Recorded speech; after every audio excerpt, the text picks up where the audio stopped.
All right, so I've been doing this series for the last 3 videos, and today is day 3, and I will come back live again in 2 more days, 48 hours, to give you the next installment. But let's just do a quick review of where we've been. First, we talked about, is weight loss part of your mission statement? Is you as a person? Can you start to identify with weight loss, getting healthy, getting fitter, getting in shape, however you want to describe it? Can you also start to believe in yourself that it's possible for you, and start to shift that mindset of that negative Nancy back here who's telling you that you can or you cannot? Today, I want to roll into what's called capacity, and all of these reasons why you're losing weight is based on what's called the open gates model. And it's like all of these pieces have to come together for you to have success. And at any given time, it's not a failing. We all are, as we move through life, one door might be open, one door might be cracked, one door might be locked shut, and we just need to find the key. It's just a matter of us raising our awareness around where we're getting stuck and how do we get unstuck. It's like if you ever had a flat tire, the first time you get a flat tire, do you know how to fix it? No. And second time you get a flat tire, you figured out a couple of things. The third time you get a flat tire, you're like, I know what to do. Let's get rocking and rolling. So that's what this is all about. It's like, how do we raise our awareness just to see where we are, just to see why we keep, tripping over the same stuff, that, same obstacles that keep us from getting where we want to go. So the first place, today I want to talk about capacity. And what capacity means is like, do you have the skills and the strategies to move forward? Do you have the skills and the strategies to help you become more successful at weight loss? And so many of you are like, yeah, I totally know what to do. And I get it. I was the same way. Diet culture has taught us over and over again, if I want to lose weight, I have to eat less and exercise more. Right? That's always been the biggest thing, or you heard just intuitively eat, be in a calorie deficit.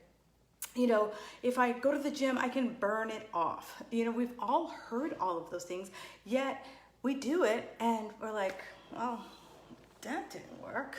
What the heck now? Here's why I ask you, do we have the capacity to do something different? Do we have the courage to put on a new identity, put on a new way of thinking about weight loss? Because I know that when I first started my journey, it was like 2 hours at the gym. It was like, eat chicken, broccoli, brown rice, oatmeal for breakfast, egg whites. That was what I knew. Protein shake immediately after I ate. That's all I knew. And I ate that way for 15 years. And then all of a sudden it didn't work for me anymore. As soon as I got into my 40s, my body was like, girl, I don't know what you doing, and I ain't gonna fall for all your damn tricks. So I had to come up with a new bag of tricks.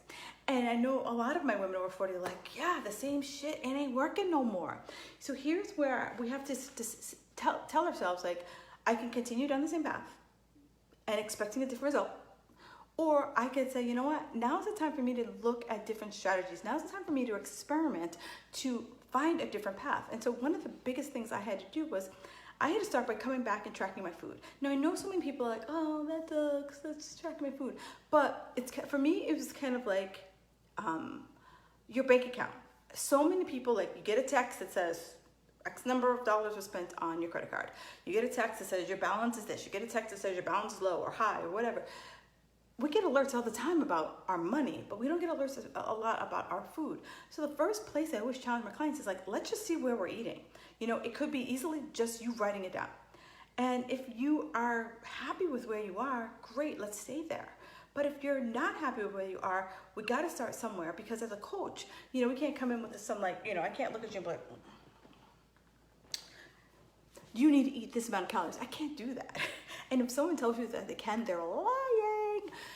So here's where you just have to say, okay, I'm going to write down and own what am I putting in my mouth? Because sometimes it's mindless. Like, you don't even realize what you're eating. So it's like having the ability to have a place to start. Having a process is huge in this capacity, section of of the work. It's being able to look back and say, oh, wow, man, I didn't realize I was eating that much. Oh, wow, my eyeballs, the biggest way I could describe people like say, well, I eyeball it. The biggest thing I can tell you about eyeball is peanut butter or nut butters or nuts. They'll be like, let's just imagine this is a teaspoon. I only have a teaspoon. And then when you actually measure it, like your teaspoon's this big. So one of the things I always say to people is that, yeah, do you have to weigh and measure everything you put in your mouth? No, you don't have to do that. But I'm always like, let's pick one thing to measure just to see how good your eyes are. So it could be you throwing your protein on a scale. You actually measuring out the nut butter, or actually measuring out the amount of almonds. I had one of my old clients, Kathy, she was like part squirrel. She was a nutaholic. And she'd be like, well, I just keep a bag of, I go to Costco every week and I keep a bag of almonds in my desk, and I just eat them like whenever I feel hungry. And I was like, okay, so like how long does that bag last? And she's like, well, about a week. And I'm like, if I was a cartoon character, my eyeballs would have like come in and come back out. And I'm like, I want you to, so we started, no one's ever going to tell you a nut is unhealthy, but it's the quantity of the nut that you eat. So I said, Kathy, I'm going to challenge you. Every single time you put a nut in your mouth, I want you to count them out. And then I want you to, at the end of the week, tally up how many nuts you've had and the caloric and the calories that has turned into. When she did that, it blew her mind. And so when I ask people to do things like that, it's so just to shed the light, because I was guilty of it too. If you looked at my food log, you would never have said, Kim, you eat like crap. Like there was no like junk food. There wasn't this overindulgence of like treats, but I was overeating healthy things. And so what I had to do was to kind of scale back the amount of healthy foods I was eating and really start to tune in and listen to my body. So for me, my skills and my strategy was not to just follow this, I was following this, I had to eat 5 meals a day. It was really like when I was hungry, I was like, am I really hungry, or have I trained my body that I should eat at 10:30? Have I trained my body I should eat at 4? Have I trained my body what time to eat, or was I actually hungry? So in this capacity place, it's really asking us to say ourselves, the current skills and strategies that we're using, are they working for my weight loss? It's a yes or no question. And if you say yes, great, then this area is all set. Wonderful, rock on with your bad self. But if it's not, here's what we have to ask ourselves. It's like, do I have the patience? First, do I have the courage to do something different? A lot of my clients, they're overtrainers, and having the courage to scale back their workout. That's hard. I was an overtrainer, so I know that. That's hard. You've been eating the same way for 15 years and you got to change it up. That's hard. I know. Been there, done that. So it's like, first I have to have the courage to make a change. And the second place is I have to have the patience, because it's not this like I flip the light switch on and like all the things change at once. It's like having the power to be able to change the small things, because that's how I'm going to keep my change, versus trying to do all the things, stumble, fall, and get pissed off and not get back on the horse. Really believing in the 80-20 rule, that 80% of your efforts should be, spot on, and 20% there should be fun, there should be wiggle room, because life is about wiggle room. Life doesn't go, as planned out on a food log, little things pop up here, there, and everywhere. And then finally, getting clear about what it is that you want. What is that end goal? Like, what is that like brass ring that you're shooting for, so that I talk about this a lot. It's like, we all have GPS in our car, and when we're trying to get somewhere, we have to be very specific. We need to say they're going to 123 Main Street. And you can't just punch in Main Street, because Main Street, could go for miles and miles. Main Street could be in a completely different town than you end up wanting to be.